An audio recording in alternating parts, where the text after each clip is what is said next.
Hey guys, welcome to my channel. आज मैं आपको वेंडिगो की दूसरी सच्ची कहानी के बारे में बताना चाहूँगा जो कि बिल्कुल ही रियल है। और उससे पहले अगर आप चाहते हैं कि आपके पास कोई स्टोरी है और इस प्लेटफॉर्म पे आप शेयर करना चाहते हैं तो आप हमें मेल भी कर सकते हैं। चैनल के अबाउट सेक्शन में मेल आईडी है और आप उस पर भी भेज सकते हैं। तो चलिए कहानी शुरू करते हैं इंट्रो के साथ।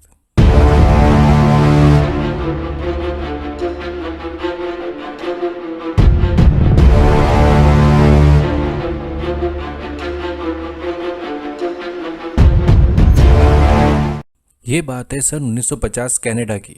वहाँ एक बहुत ही अमीर इंसान रहता था जिसके शिकार करने का बहुत शौक था। उसकी एक इच्छा थी कि वो कनाडा के उत्तरी भाग के जंगलों में शिकार करे।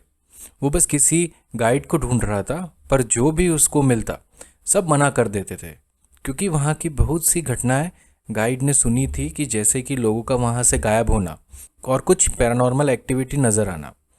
इसी वजह से सब गाइड ने जाने से मना कर दिया। पर किस्मत से उसको वो इंसान थोड़े ही दिनों में मिल गया, और वो भी एक इंडियन था और उसका नाम था डेफागो। फिर उन दोनों ने प्लानिंग की और नेक्स्ट डे ही निकल गए। उसके बाद उन्होंने वहाँ पहुँचकर एक बर्फ़ की झील के पास अपना डेरा जमाया। 3 दिनों तक उन्होंने शिकार किए, पर उनके पास कुछ भी ऐसा दिखाने के लिए नहीं था। और फिर तीसरी रात आंधी आई। वो दोनों तुरंत ही अपने टेंट में चले गए और वो बाहर का नज़ारा सुन रहे थे। ऐसा लग रहा था कि पेड़ बहुत तेज़ी से हिल रहे और बादल के गरजने की आहट भी बहुत तेज़ सुनाई दे रही थी। और फिर शिकारी ने तूफान को बेहतर तरीके से देखने के लिए टेंट को थोड़ा सा ओपन करके देखा। तो वो जैसे ही बाहर का नज़ारा देखा तो उसके होश उड़ गए कि हवा भी तेज़ नहीं चल रही थी और पेड़ भी सीधे खड़े थे, और बस उसको हवा के साथ एक आवाज़ भी सुनाई दे रही थी, डेफागो, डेफागो। शिकारी को ऐसा लग रहा था कि मानो कोई डेफागो का नाम ले रहा है, पर उसने खुद को ये समझा दिया कि वो शायद उसका वहम भी हो सकता है। फिर उस शिकारी ने डेफागो की तरफ देखा। वो टेंट के अंदर नहीं था। फिर शिकारी ने बाहर देखा तो वो टेंट की दूसरी तरफ था और बहुत ही डरा हुआ था और दुबक के बैठा हुआ था, मानो उसके दिमाग पे किसी का कंट्रोल हुआ है। फिर शिकारी ने वापस वही आवाज़ सुनी, डेफागो, डेफागो। तो शिकारी को अब थोड़ा डर लगने लगा था। और फिर अचानक से डेफागो जंगल की तरफ भागने लगा। तो शिकारी ने उसका पीछा करते हुए उसे पकड़ा और जमीन पर पटक दिया और बोला कि तुम मेरे को ऐसे छोड़कर नहीं जा सकते।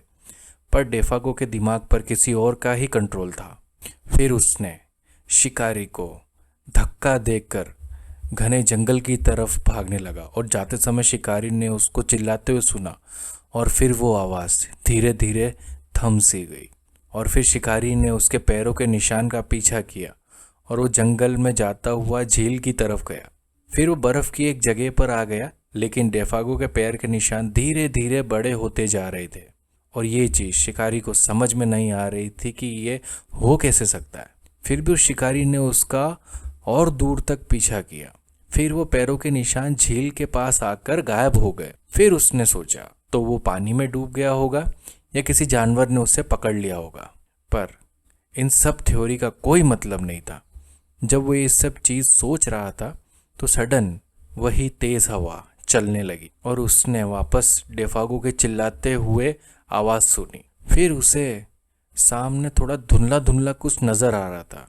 जब उसने उस चीज़ को क्लियर देखा कि एक दानव जैसा शरीर वाला जानवर और उसके मुंह में डेफागो की हड्डियां, और डेफागो उस समय जिंदा था और वही चिल्ला रहा था, तो शिकारी नज़ारा देखकर तो उसके होश उड़ गए और वो तुरंत वहाँ से भागा, अपनी जगह पहुँचा। और टेंट में जैसे ही वो पैकिंग कर रहा था उसने बाहर किसी के होने का अंदेशा हुआ, क्योंकि उस समय रात हो चुकी थी। शिकारी ने बस अपने टेंट से बाहर एक परछाई देखी जो उसके टेंट के आगे पीछे घूम रही थी।